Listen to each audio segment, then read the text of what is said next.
Hola amigos, ¿cómo están? Buenas noches. Tal como habíamos quedado en clases, la idea era poder eh, hacer un video explicativo de algunos elementos que tienen que ver con las clases que hemos visto, digamos, ¿no?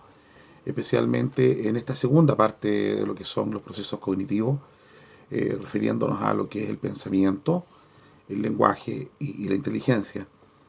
Estos tres elementos van particularmente concatenados. De alguna manera, y lo decimos, no existe pensamiento sin lenguaje y, y no hay lenguaje sin inteligencia, ¿sí? Van muy de la mano. De hecho, si nos remitimos al concepto griego de logein lengua, el lenguaje, logein es logos. Y el logos es el fundamento de todo desde el punto de vista de la condición racional de la persona humana. El logos es eh, razón, inteligencia, verdad, conocimiento, es el conocer, el ir conociendo, el estar conociendo. El tólogos es lo, lo racional, la razón en un sentido tal como lo hemos tratado en el origen del lenguaje griego, con una visión de aquello que es una condición y no es una sustantivación de la palabra. Eso después lo podemos aclarar en clases si a ustedes les amerita y no sé si parece bien. Bien, entonces hemos estado hablando de algunos temas hoy día entre los muchos textos que tengo acá en mi biblioteca. Tengo aquí el curso de metafísica del profesor Guido, digamos, ¿no?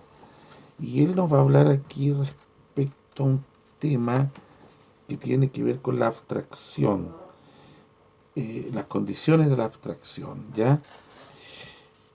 Bueno, pero antes de eso, de la abstracción, que es una parte importante del pensamiento, de la estructura de pensamiento, digamos, ¿no? Eh, Vamos a mencionar un poco lo que vimos hoy día en clase y tiene que ver con estos textos en la cual vemos algunos conceptos como eh, el concepto formal y el concepto objetivo de algo, ¿no? La estructura lógica también, que algo lo mencionamos hoy día, y el ente que se mueve en el acto de ser, todo ente, todo lo ente. Pero cuando decimos todo lo ente, ¿a qué nos referimos? ¿Qué es todo lo ente? Todo, todo lo que usted conoce o existe es ente. Usted me dice, un átomo, un ente. Pero entonces si el protón, un ente. Ya, pero entonces una molécula es un ente. Pero un átomo y una molécula son un ente, sí, en cuanto uno. En cuanto uno, como trascendental a todo ente. Es tan importante establecer eso. Si yo voy a analizar el universo respecto a sus galaxias, no lo analizo como ente, lo analizo como las galaxias del universo. Pero si tomo el universo, como universo total, es un ente. Y después voy y tomo una galaxia, como unidad, una galaxia. ¿Me siguen? Un algo. Fíjese que un trascendental del ente es decir algo. Un algo, la cosa, aquella cosa que es. ¿Qué es la cosa? Un algo. ¿Qué es un algo? Mire, usted puede decirme, vamos a sacar una cosita de aquí. ¿Qué es esto que tengo aquí? Y usted me puede decir, mire, profesor, ese es un tornillo. Otro me podría decir, no, es la imitación de un lápiz metálico. Otro me podría decir, no, fíjese que es un alfiler grueso. Estoy inventando. Cualquier cosa. Pero todos están absolutamente de acuerdo con que esto es algo. Ese algo tiene que ver con esto que estamos viendo, lo ente. Es bien importante entender lo ente porque en la medida que comprendemos qué es un ente, podemos hacer el análisis sobre toda la realidad que tenemos. Toda la realidad, en cuanto si la consideramos una, es un ente. Una persona, una planta, un árbol, un, un, una gramínea, un grano de arena, un grano de sal, un planeta, un río, lo que sea uno. Es uno y algo. Dos condiciones que son propias del ente. Entonces todo ente, que es uno, que es algo, tiene el movimiento de potencia a acto. Es algo en potencia y puede ser en acto. A ver, usted es un ente que es en potencia. Usted, alumno X, quiere estudiar ingeniería matemática. Usted, en cuanto alumno de ingeniería matemática, está en potencia. ¿Por qué? Porque potencialmente puede ser o no puede ser. Existe la posibilidad que eso sea o no sea. En cambio, usted sí está en acto en cuanto estudiante de enseñanza media. ¿Se fija? Está actualizándose. Está en un acto de perfección del ente en el ser. Está el ente fulanito, está siendo lo que tiene que ser. ¿Se acuerda cuando hablamos el otro día del árbol? El manzano. El manzano en potencia da manzanas. En su acto de perfección, en su acto de ser, cuando está dando las manzanas, se está actualizando. Está pasando de la potencia al acto. La potencialidad de dar manzanas a dar manzanas propiamente tal. Bien, entonces es importante tener claro eso para poder hablar de todos estos temas que son de alguna manera la base de todo esto que estamos conociendo, ¿ya? A ver, yo pensaba hablar del objetivo de la lógica, pero no. Las propiedades lógicas de eso no. Relaciones de las ciencias tampoco, porque esto lo vamos a ver el próximo año. Estoy adelantándome en algunos libros. Lo que estoy haciendo por primera vez con ustedes es haciendo un experimento que es magnífico. Les va a poder permitir a ustedes entrar en las mayores profundidades de la filosofía misma. Hay profesores que enseñan historia de la filosofía. Y es bueno, por Dios, que por cierto, que duda cabe que es bueno. Pero más importante que enseñar la historia de la filosofía, que dijo fulanito, pero sutanito dijo esto otro. Mira, Mengano decía esto, pero quería decir esto otro. Bien. Pero mucho es importante que usted pueda filosofar. Que usted pueda tomar los elementos de la filosofía en la cual va aprendiendo y pueda aplicarlo a su realidad, a su contexto en el cual vive, que usted pueda hacer filosofía. Eso es bien importante. ¿Ok?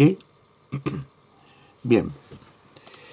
El concepto fundamental, entonces, y nos vamos a revisar lo que habíamos visto, que era el raciocinio. Estamos hablando de las cosas inmediatas. En el raciocinio es pues aquella operación por la que el entendimiento humano transita al conocimiento de una verdad mediata. ¿Por qué una verdad mediata? Porque es una verdad que va a pasar por un proceso de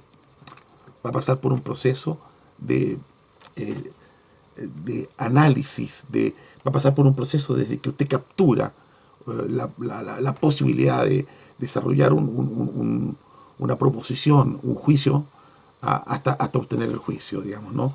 Hay un paso allí de la abstracción, primero de la imagen, después de la abstracción, después de la formación del concepto, y a partir de la formación del concepto el juicio, después, ¿no? Bien. Y puede en consecuencia definirse el raciocinio como el acto por el que la mente dice, pasa de lo conocido a lo desconocido, valiéndose de sus conocimientos. O sea, pasa de lo que yo conozco a lo que no conozco, de potencia porque lo que voy a conocer está en potencia. Cuando lo esté conociendo voy a estar en acto de perfección de ese conocimiento requerido. Entonces, sí, muy puede en consecuencia definirse como el acto por el que la mente pasa de lo conocido a lo desconocido, valiéndose de sus conocimientos, lo cual exige que lo alcanzado en el raciocinio se halle de alguna forma en el comienzo de este, a saber, virtualmente o en potencia. Todo lo cual en definitiva implica que nuestro entendimiento no sea perfecto, sino que pase de potencia a acto. Es decir, ¿qué está diciendo además el autor? el autor nos está diciendo que es perfecto aquello que está en acto y es imperfecto aquello que está en potencia. Y es imperfecto aquello que está en potencia porque está la posibilidad que eso sea lo que tiene que ser. En cambio, cuando está en acto de perfección porque está haciendo lo que tiene que ser. Entonces, el manzano, como manzano allí, está en potencia, está en un estado de imperfección todavía. ¿Cuándo está en un estado de perfección? Cuando afloran estas manzanas, qué sé yo, Royal Guard, Fuji, la que usted quiera, Richard, no sé, eso. O que el tigre, por ejemplo, el tigre esté durmiendo en cuanto su característica propia de tigre, de su cuididad de tigre, de lo que el tigre es, no es que esté durmiendo porque todos los animales duermen. Es la forma en que ese tigre tiene de cazar. Cazando es algo propio de ese tigre. Y ahí está en acto perfección en cuanto tigre. Yo le quiero hacer una pregunta a usted. La señora Andreita, no, a ver, vamos a poner un nombre, a la señora Auristela, va caminando con su hijito de 5 años en vacaciones de invierno y le dice, Luchito, vamos a ir al zoológico. Luchito feliz de ir al zoológico, ella llega al zoológico con Luchito, le compra maní, qué sé yo, todos felices. Y en ese minuto Luchito viene y sin darse cuenta cuando va con su madre, introduce su mano por la jaula donde está allá abajo el tigre.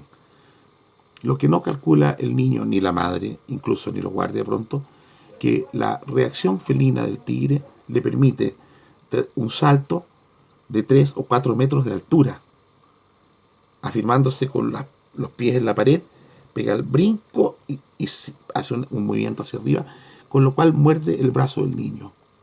Entonces la pregunta que uno primeramente se hace desde el punto de vista de la metafísica del ser, ¿es bueno o malo?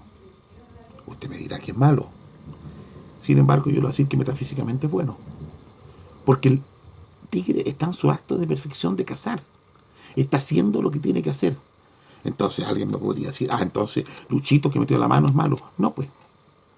Porque Luchito, ¿qué es lo que está haciendo? El acto de perfección en cuanto persona humana. El paso de ente a ser.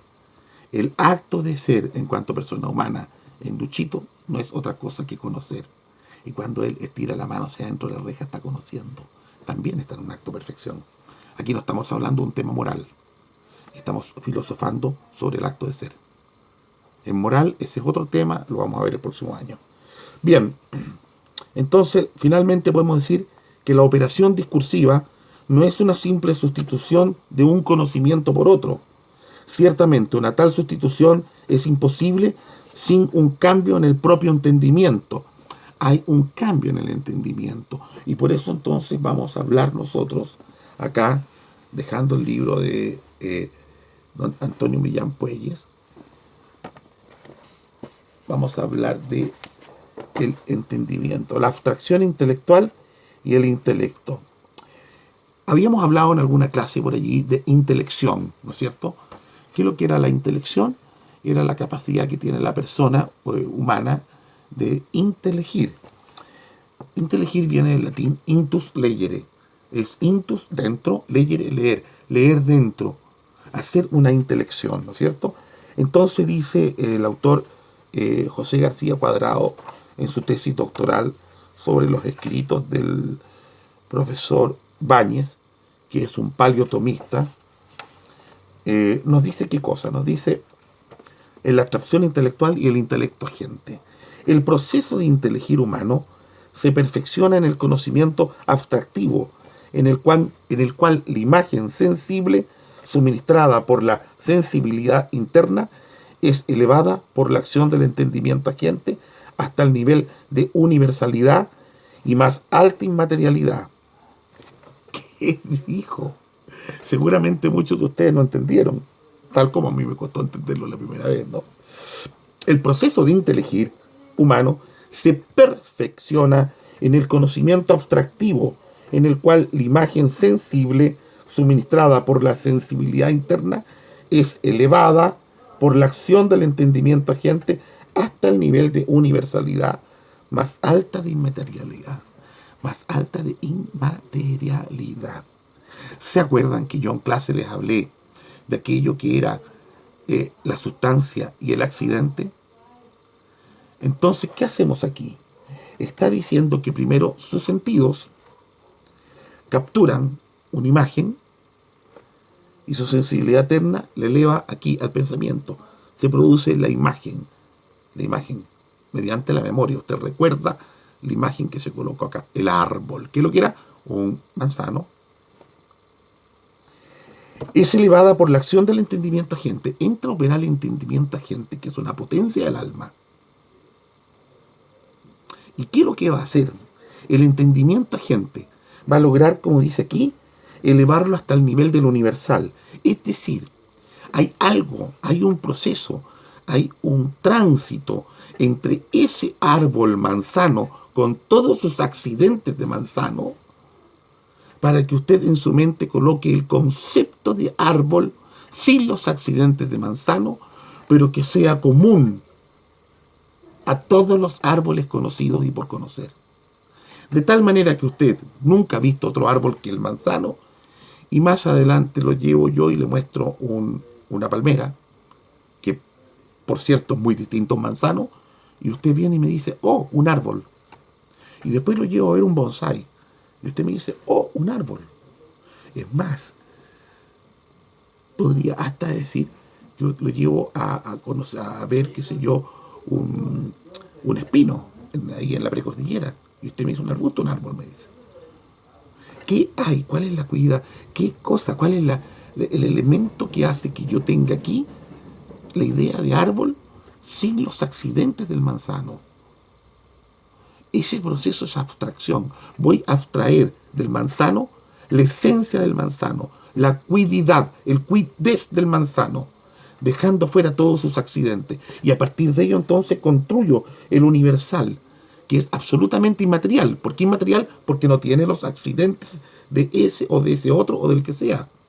Hay un concepto de árbol aquí que es común a todo árbol, que es lo sustancialmente árbol, que es la forma, lo que es formalmente el árbol, y no sus accidentes. Y eso me va a llevar a mí, y que es profundamente inmaterial, por cierto, porque ya no es ninguno de los árboles que yo conocí. ¿Me expliqué, no es cierto? Para que el alma humana conozca es preciso una cierta homogeneidad entre el conocente, yo que quiero conocer, y lo conocido, la cosa. ¿Se acuerdan que lo que les dije que era verdad? La perfecta adecuación entre la realidad, la cosa y el pensamiento.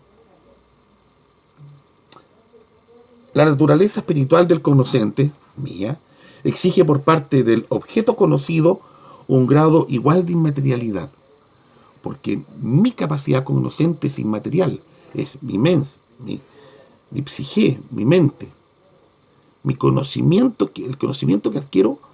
Usted si me opera y me hace una neurocirugía, usted no me encuentra los conocimientos, son absolutamente inmateriales. Algunos alumnos de cuarto medio les decía que mientras más inmaterial es el bien adquirido, el bien apropiado, mayor es el reposo en el alma. ¿Y por qué? Porque el alma es inmaterial, pues. ¿Eh? Entonces, la distancia entre el conocente inmaterial y la realidad material, objeto de conocimiento, debe ser salvada mediante la elevación ontológica de la realidad. ¿Qué es lo que estoy haciendo yo? Entre yo, ser espiritual, yo, ser conocente, espiritual porque mi mente que conoce es espiritual. Si usted, vuelvo a decirle, me abre aquí, no están los conocimientos, hay masas neuronales nomás, nada más. Por tanto, entonces, estoy aquí en este plano espiritual y acá abajo está lo material, que era el árbol del manzano. ¿Qué hago yo? Al sacar los accidentes, al eliminar todo aquello que es propio de ese manzano, elevo ese concepto material a una idea espiritual de árbol, si quiere usted, o en otras palabras, a la sustancia de árbol.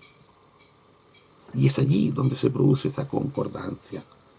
Bien, esa explicación valga para cuando entremos más de fondo a pasar los elementos de la abstracción que seguramente vienen en otro video. Buenas noches, queridos alumnos. Siempre es muy importante para mí apoyar con estos videos las clases que estamos haciendo. Muchas gracias.